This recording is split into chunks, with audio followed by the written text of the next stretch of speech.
So today let us try to find out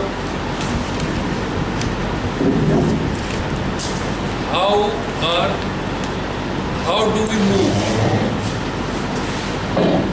हम लोगों का एक्शन इतना कोऑर्डिनेटेड कैसे होता है. So let us tell you about the secretary of the cortex.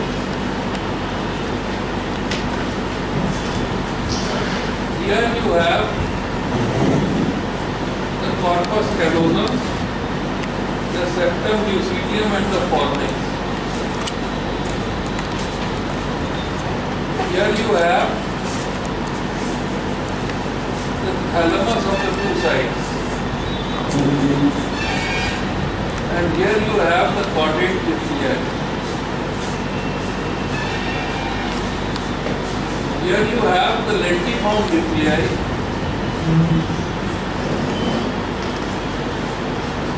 What is called as the claustrum. Outside is the claustrum. And here you have the cortex.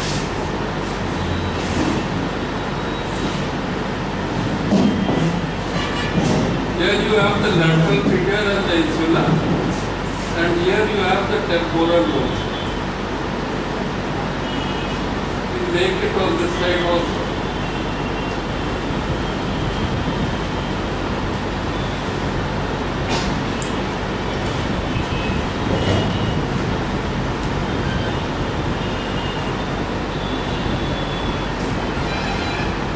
Here you have the midbrain, giving rise to a superior cerebellar peduncle. Then you have the pons, giving rise to the middle cerebellar peduncle, and here you have the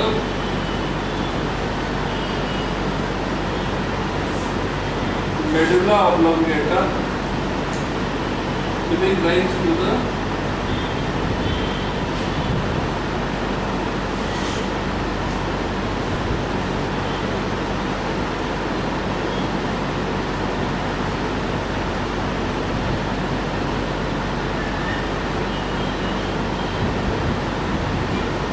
inferior cerebellar.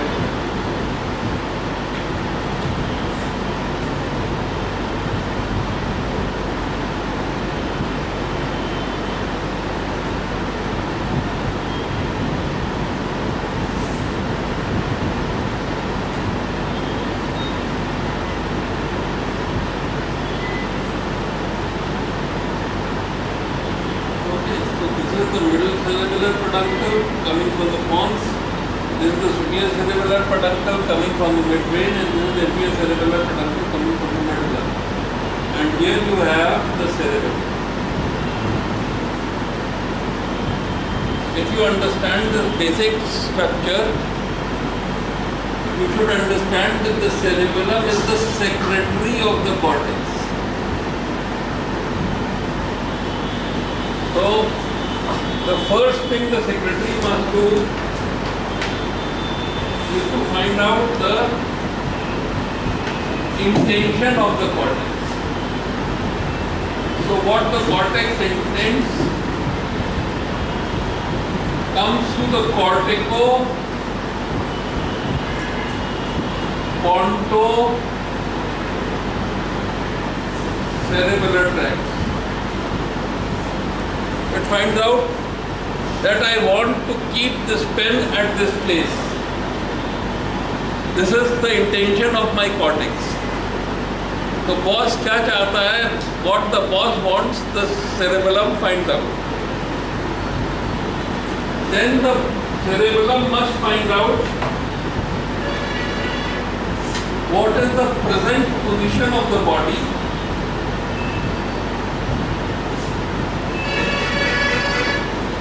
and at what rate it is changing.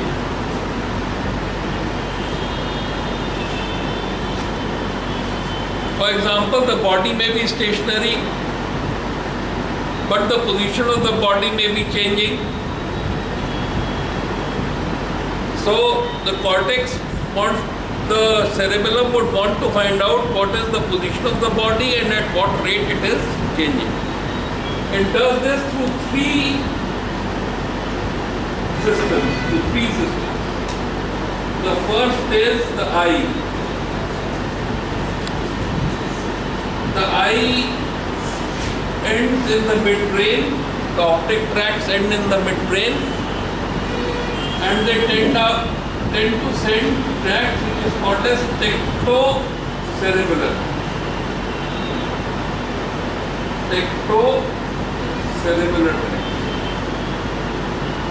The second way it finds out is the vestibular semicircular canals. They end in the pons. And then come to the middle cerebellar peduncle, and these are called as vestibulocerebellar tracts. And third is the position of joints. What is the position of joints and what is the position of muscles? So muscle and joint sense. And this muscle and joint sense comes through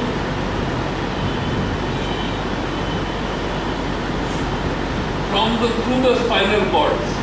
So you have the spinocerebellar tracts and you have the posterior column. In the posterior column of the spinal cord you have fasciculus cuneatus and fasciculus gracilis. They are also called as tracts of Gall and Burdach. Tracts of Gall and Burdach. तो posterior column से muscle and joint cells आते हैं. Muscle की position और joint.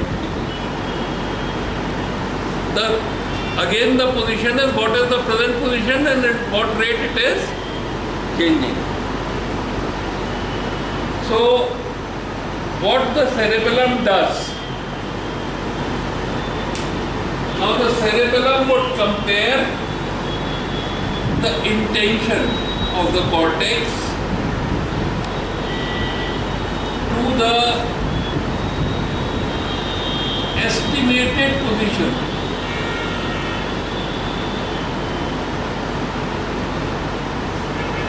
at time t. It will analyze the impulses from the eye, the ear, the muscle and joint, and it will find the estimated position at time t. 5 second बाद ये position होगी. Then it will try to correct the difference. So it will have to correct the difference. For correcting the difference, it relies on a system which is called as extrapyramidal system. So it corrects the difference through the extrapyramidal system.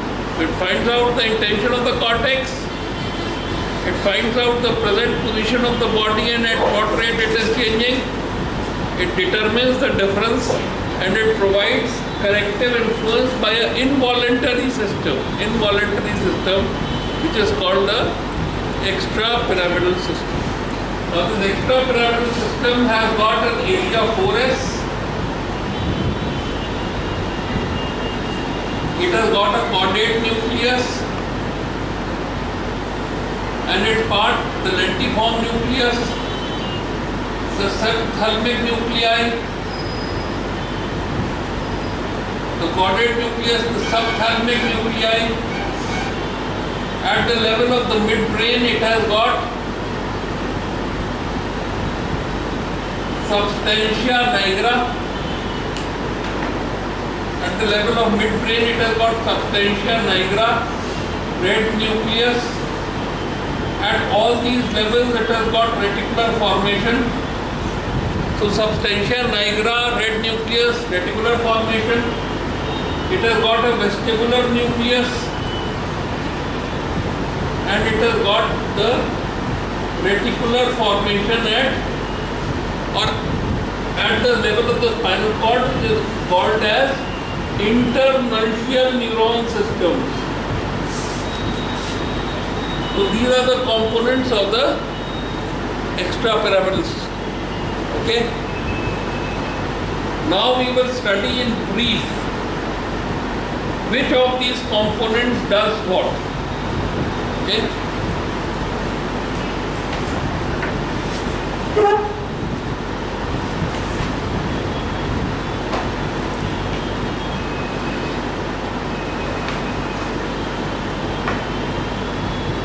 So we have studied the afferent component, we have studied the center, which is the cerebellum.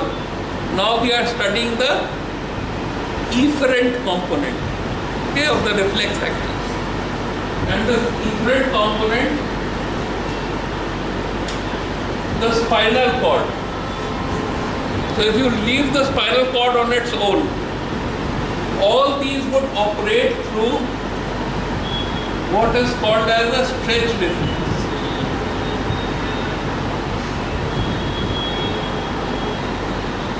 And what is a stretch reflex? A stretch reflex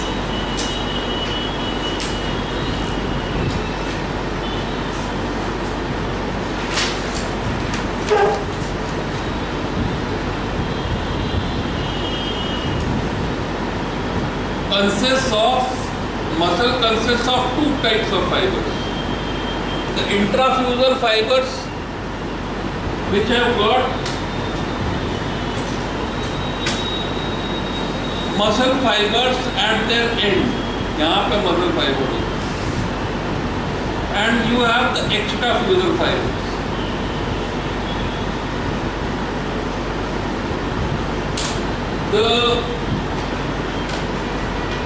Here you have the spinal cord.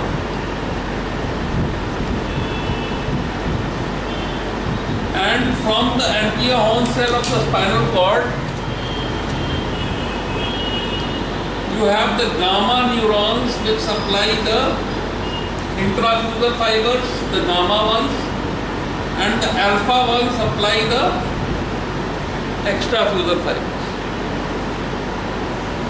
So what happens that there is a ring in the intrafusal fiber. There is a ring like this, and this ring is called as the annulospinal ring.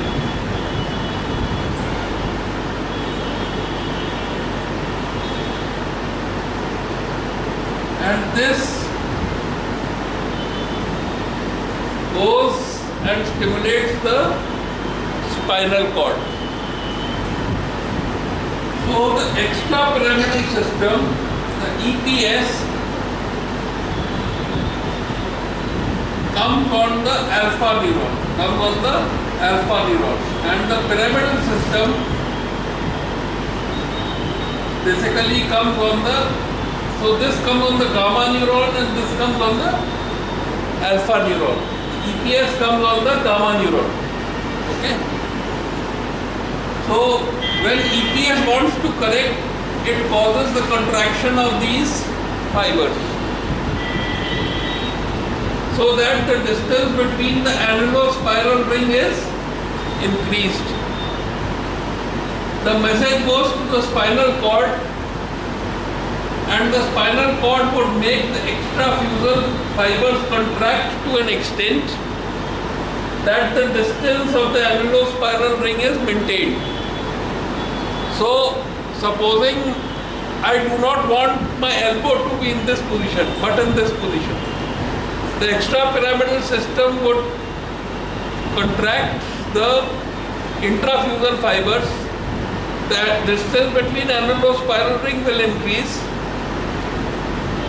and the message would go to the spinal cord, and the extrafusal fibers will contract to an extent that the distance, the origin and insertion is shortened, and the distance between the annulospiral ring is maintained. So this is the stretch reflex. The stretch reflex will cause a restricted contraction to a particular level. So this stretch reflex is controlled by this. So what will happen that I want to contract my elbow to this position. If I want to keep this pencil here, I want my elbow to extend to this position or to this position. Alright? Or to this position. So my eye would find out that this much is the extension of the elbow needed, and what will happen is that the extrapyramidal system will contract to an extent that the distance between the annulospiral ring is that much, so that my movement will stop as soon as that angle is achieved. You see? So after there is an adjustment of tone, the tone of flexors and tone of extensors. They must be equal. So they may be equal at this angle or they may be equal at this angle. That will be the resultant position of the joint. Therefore, the stretch reflex is the ultimate control of the position of body and at what rate it will change. If you leave the reticular formation, all flexor tone will increase. So for RF, for reticular formation, this means flexor. All flexor tone will increase. If you go to the vestibular nucleus and if you make a section above it, the person will go into decerebrate rigidity. All extensor tone will increase. And all higher centers are controlling only the extensor and flexor tones. So, reticular formation is basically the battery.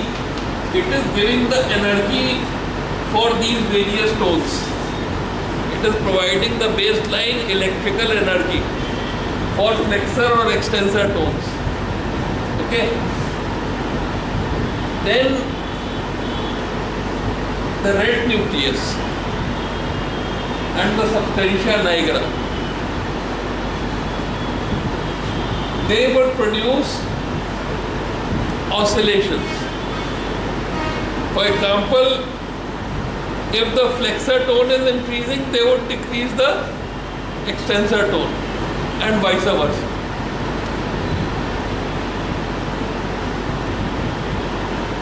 So this is antagonistic inhibition. That is antagonistic inhibition. And these are inhibitory reflexes. For example, flexor tone is increasing, then extensor will decrease. But if the flexor tone of one limb is increasing, the extensor tone of the other will increase. This is called as horizontal reflex. This is called as horizontal reflex. If the right limb is moving forward, the left limb will move backwards. Then if the forelimb, if the right limb is moving like this, the left hind limb will also move into flexion. So that is called as diagonal reflex.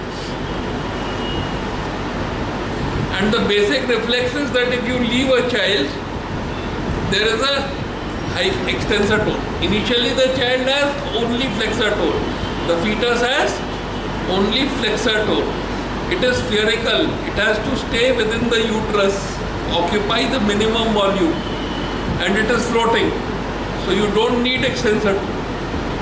When he comes to face the gravity, जब अर्थ पे आ गया, when he is facing the gravity, then only extensor tone will increase. Alright? So then the vestibular nucleus starts acting. You find out that the extensor tone is active by what is called as the Morose reflex. For example, if you leave the child, he suddenly goes into extension because he is experiencing gravity. Alright? He starts falling and the extensor tone comes to protect him from falling. Then with the subthalamic nucleus, you start walking. You start walking forward. Alright? The red nucleus keeps controlling the rate at which you move forward or backward. The caudate nucleus differentially decreases the tone on right and left side. For example, if the right stride decreases and the left increases, you will start turning towards the opposite side. So all these reflexes are basic for the extrapyramidal system. And unless and until you understand these reflexes, you would not be able to approach a case of cerebral palsy. Okay? So after understanding this, let us see how you approach the case of cerebral palsy.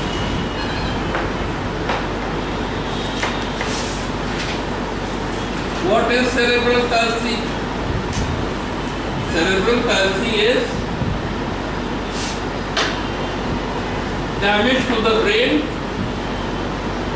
either prenatally or perinatally during delivery, so that there is some residual deficit which will not increase or decrease but which will stay. Okay? And the commonest cause of cerebral palsy is anoxia. So you must have heard of the Apgar score. You must have heard of the, whenever there is a delivery, there is a Apgar score. Alright? And if the Apgar score is deficient, you should expect some damage to the brain. The second way that the brain can be damaged is jaundice, RH incompatibility, or post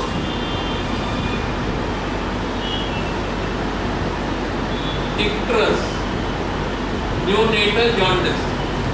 Icterus, this can also damage the brain. Now, whenever this happens, we call that there is cerebral palsy. How does it present? How does the cerebral palsy present?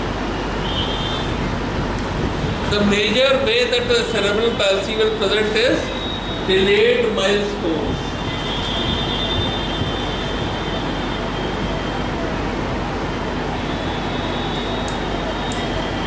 He has grown so big and he can't walk. That's the usual way. Or he can't stand. Then it can present with abnormal posture. Sir, her hand is like this. Doesn't straighten the hand. Or move the hand. Alright? Thirdly, sometimes some intelligent mothers can tell you he is not waking up or he is not responding to sounds. For example, if there is a bang, he says nothing. Alright? He should show a shock reflex, a Morose reflex with a sudden sound. Neither he wakes up nor there is. So deafness may be one of the ways of presentation. Wandering eyes. He doesn't look at a particular direction. For example, you do this, he keeps seeing this way. He doesn't look at that direction. So there are many presentations, but usually, our theory is that everything is, all is well. So mothers keep saying all is well, all is well. They fear the unwell and they don't come to you early. So they come to you late.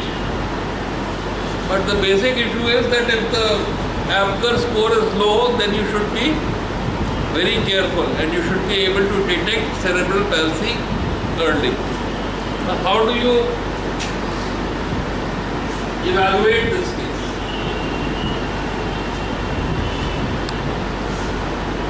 The first thing that you want to evaluate is intelligence.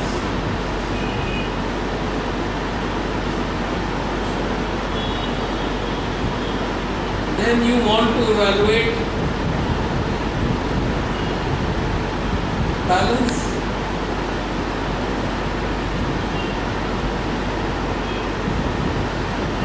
coordination, speech, gait, vision,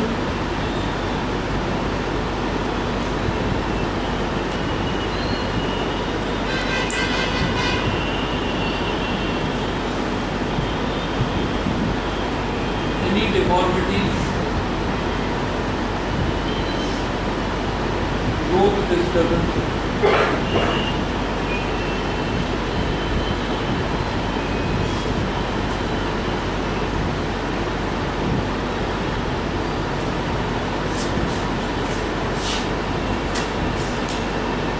Alright, so these are the things, and then you want to evaluate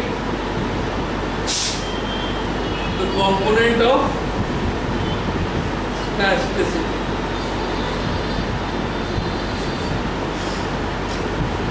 Anything else you would like to evaluate?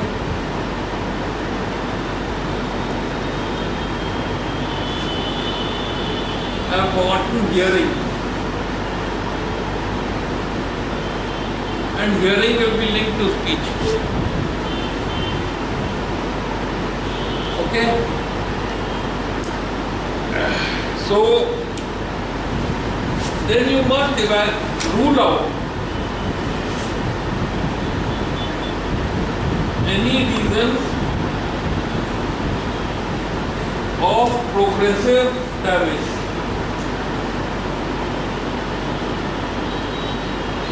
For example, Hurler syndrome, Hunter syndrome, lipidosis, something which will keep on increasing the disability, because that has to be detected early and managed. But the important thing about cerebral palsy is that cerebral palsy is residual, and all the disabilities occurring because of complication of or neglect of cerebral palsy. Okay? So there are standard methods of evaluating intelligence and memory, and this you can do after 5 years of age. Alright? There can be things that can affect intelligence like dyslexia. Okay? Then the major problem is balance. So balance you have to support. You have to practice balance.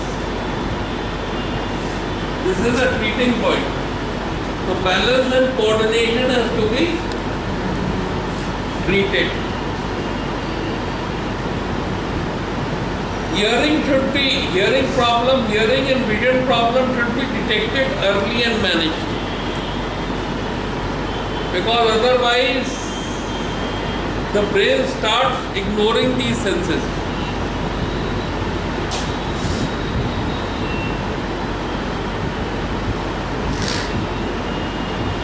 Then it's the question of gait.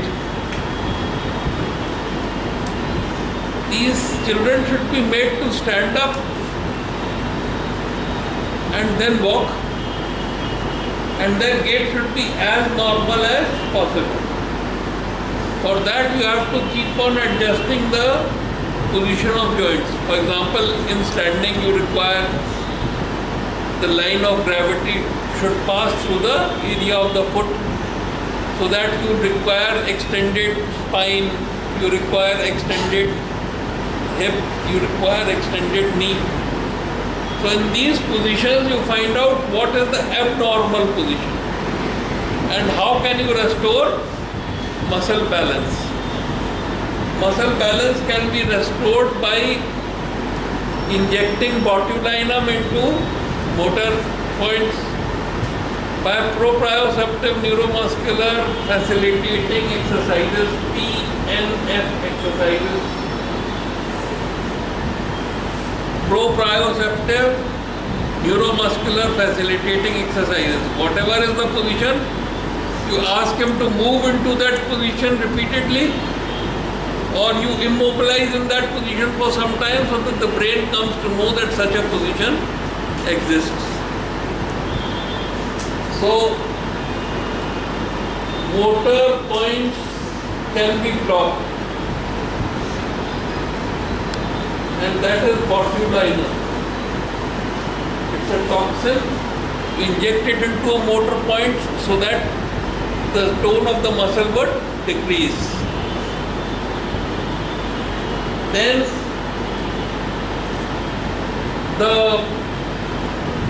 you can do neurectomies, you can do muscle slides, you may have to do bone blocks, you may have to fuse. All these alternative techniques would try to put the limbs in a position that they can weight bear. And ultimately, weight bearing is not important. Balance is also important. So people may be able to walk on 2 feet without support, or they may need support, including a walker. So you have to manage balance, you have to manage the position of joints and muscle tone, and of course you must be able to produce that movement. You must be able to produce the diagonal reflex, the antagonistic reflexes that are needed to move in a particular manner so that the person can walk. So this finishes the approach to a case of cerebral palsy.